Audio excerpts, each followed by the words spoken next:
Bismillahirrahmanirrahim. Dear student, Assalamu alaikum. Hope you will be safe and sound under the special blessing of Almighty Allah. As you know that we have started the lecture about the verbs. So today we will discuss about auxiliary verbs. Auxiliary verbs is another name of helping verb. इसका दूसरा नाम जो है helping verb है. और helping verb इसको क्यों कहते हैं? क्योंकि ये हेल्प करता है मेन वर्ब की मदद कर देता है. मैं आपको एक सेंटेंस बता रहा हूँ. The old man is eating the meal. So look at here this sentence. The old man is eating the meal. Is यहाँ पर हेल्पिंग वर्ब है, जबकि ईटिंग जो है ये हमारे साथ मेन वर्ब है और ये हमारे साथ एक्शन शो कर रहा है. ठीक है, कंटिन्यूअस एक्शन शो कर रहा है. तो इसका फंक्शन क्या होगा हमारे साथ? फर्स्ट ऑफ ऑल ये हमारे साथ जो हेल्पिंग वर्ब है auxiliary verb, it will show us tense और इट विल फॉर्म टेंस. ये हमारे साथ टेंस शो करेगा. टेंस किस तरह शो करेगा? जिस तरह मैंने सेंटेंस बता दिया कि old man is eating the meal. So it is showing the continuous tense. The old man was eating the meal. It shows the past continuous tense. The old man has eaten the meal. तो ये हमारे साथ perfect tense show कर रहा है.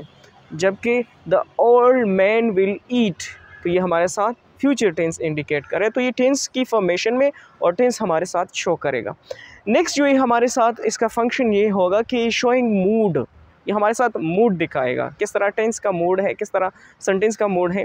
तो आप देखिए जो हमारे साथ मॉडल वर्ब यूज़ की जाती है, ये कह देते हैं I will cook the meal, I will make a cake etcetera. आप देखिए तो ये हमारे साथ मूड शो कर रहे हैं. ठीक है ना. Can you leave the class, can you open the door. तो ये हमारे साथ मूड भी शो कर रहे हैं और जो है टेंस भी शो कर रहे हैं. से थर्ड जो है ये फॉर्मेशन ऑफ पैसिव वॉइसेस. जो पैसिव वॉइसेस होते हैं इसमें auxiliary verbs plays an important role, an integral role. और ये जो है part of the passive voice बन जाती है, जो हमारे साथ 5 फिंगर्स रूल में होती हैं. तो पैसिव वॉइस में जो है पहले सब्जेक्ट होगा, फिर हेल्पिंग वर्ब होगा, फिर मेन वर्ब होगा, फिर जो है हम बाय का यूज़ करेंगे, फिर फिफ्थ फॉर्म जो है फिर ऑब्जेक्ट यूज़ करेंगे. तो ये हमारे साथ पैसिव वॉइस के फॉर्मेशन में भी बहुत हेल्पफुल रहता है. अब देखिए कि different kinds of auxiliary verb जो है वो हम यूज़ करते हैं. तो पहली कैटेगरी में आते हैं हमारे साथ प्राइमरी ऑक्सिलरी. तो प्राइमरी ऑक्सिलरी में बी वर्ब जो है, बी वर्ब जो है बहुत इम्पॉर्टेंट है. बी वर्ब में है हमारे साथ एज, एम, आर, जो हम कंटिन्यूअस टेंसेस में भी यूज़ करते हैं और पैसिव वॉइस के टेंसेस में भी हम यूज़ करते हैं, प्रेजेंट टेंस के. तो वहाँ पर भी ये एज, एम, आर यूज़ करते हैं. सेकंड जो है वाज वर, ये पास्ट कंटिन्यूअस टेंस में भी हम यूज़ करते हैं.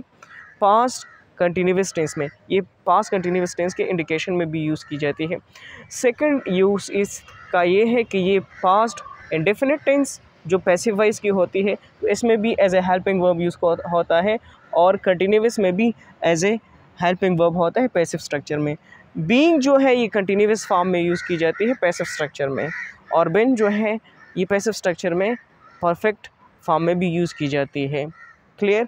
नेक्स्ट जो है हमारे साथ डमी वर्ब जो है. डमी वर्ब्स जो डू, डिड, डज है, तो इसको डमी वर्ब कहते हैं.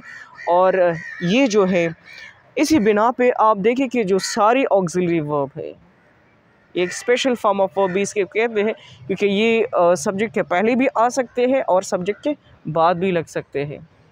देखिए सब्जेक्ट के पहले और सब्जेक्ट के बाद मीन के नेगेशन में भी हम यूज़ कर सकते हैं और इंटरोगेटिव सेंटेंसेस में भी हम यूज़ कर सकते हैं. तो इसी बिना पे इसको हम स्पेशल फॉर्म ऑफ वर्ब भी कहते हैं. फिर दूसरी थर्ड फॉर्मेशन जो है परफेक्टिव ऑक्सिलरी है. परफेक्टिव ऑक्सिलरी मीन कि ये हमारे साथ परफेक्ट टेंसेस के फॉर्मेशन में भी हेल्प कर देता है. जिस तरह हैज़ है, हैव है, हैड है, तो ये हमारे साथ परफेक्ट टेंसेस के फॉर्मेशन में भी हेल्पफुल रहती है. नेक्स्ट जो है मॉडल ऑक्सिलरीज या मॉडल हेल्पिंग वर्ब जो है. तो मॉडल हेल्पिंग वर्ब किस तरह फंक्शन करता है? Modal verb shows us command, obligation, permission, request etcetera. अब देखिए कैन, तो can, shall, will, may, might etcetera, तो ये हमारे साथ as a modal auxiliary use की जाती है। मॉडल ऑक्सिलरी, सपोज मैं आपको एग्जांपल दे दूँ, may I come in, student mostly ask this question और when they entering the class, may I come in, so may is used here as a modal verb and it shows us permission. Next जो है possibility के लिए, it may rain today, तो ये हमारे साथ possibility show कर रही है यहाँ पर। सेमी मॉडल ऑक्सिलरी, ये भी मॉडल वर्ब्स की तरह होते हैं, लेकिन फ़र्क ये इतना है कि सेमी मॉडल ऑक्सिलरी जो है इसकी थोड़ा काम जो है मेन वर्ब की तरह होता है, मेन वर्ब की तरह फंक्शन करता है, जिस तरह have to, ought to, suppose to, need to, need not to, तो ये हमारे साथ सेमी मॉडल ऑक्सिलरी कहते हैं इसको।